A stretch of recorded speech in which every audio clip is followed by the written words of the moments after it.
aga kui see video on väljas, siis arvatavasti midagi me ostsime.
Тут норм.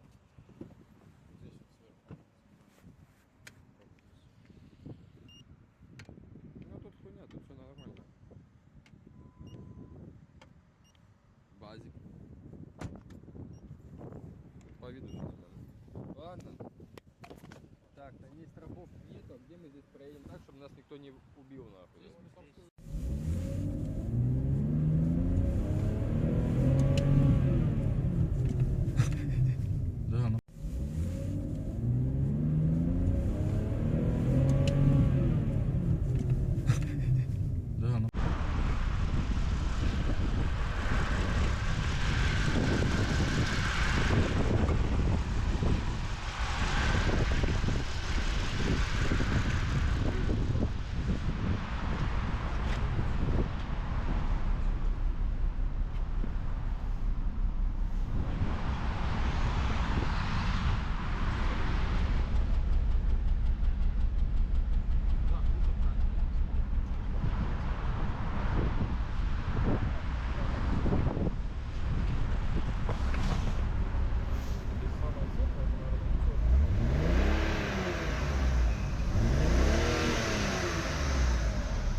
Vajuta gaasi nüüd. Да, пошла. Olen veits kaua mõelnud selle peale, et teha mingi kokkuvõtte selle videole.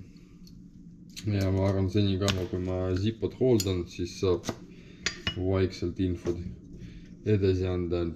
Kui te olete saripettur ja tegelete sellega, siis jah, põhimõtteliselt see on teie elu ja teid ümber programmeerida on mõttetu ja võimetu. Aga kui te olete, ütleme nii, lihtsalt siukses olukorras, kus te olete sunnitud nii-öelda seda valetada või siis ma eeldan, et sellel poisil ongi olukord siukne, et tal ei ole võimalus seda autot korda teha. Ja juhtus, et ta ei jõudnud mulle öelda 3 päeva jooksul, kui me Viberis vestlesime, et masin ei ole päris sõiduvõimeline, ütleme nii, et reaalselt suurem probleem on see, et ma mõtlesin, et ma lähen bussiga Tallinnas. Ja kui ma oleks bussiga läinud Tallinnas, siis oleks päris suur probleem selleks, et bussijaamast saada Sõlle tänavale, siis pärast sealt ära. Okei, mul on tuttavad Tallinnas, keda saab paluda abist, aga oletame nii, et keegi sõidab üksi selle autole järgi. Ja veel pärast ta ütleb talle, et auto seisis võib olla lihtsalt sõita natukene vaja. Sellel autol on reaalselt väga palju võimalust mitte sattuda Tartu. Ta ei jõua lihtsalt Tartu. Ja samas me mõtleme Balticarist. Too BM, millega ma sõitsin Balticaris, too oli kõvasti parem. Aga tolle hind isegi koos regamisega oli soodsam, ma arvan. Mõlemad on väljas 3. Okei, selle gaasikaga ma sain kõvasti tingida ka, et selle pärast ta oligi mul huvitav, ütleme nii. Ongi nii, et ma mõtlesin, et jälle vedab, et mitte likviidne auto on paremas korras kui likviidne, aga ei õnnestunud. Aga kas te arvasite, et me ühe autoga tulime tagasi? Ei. Tollel päeval sai ostetud Winterbeater ja sellest me räägime juba edasi.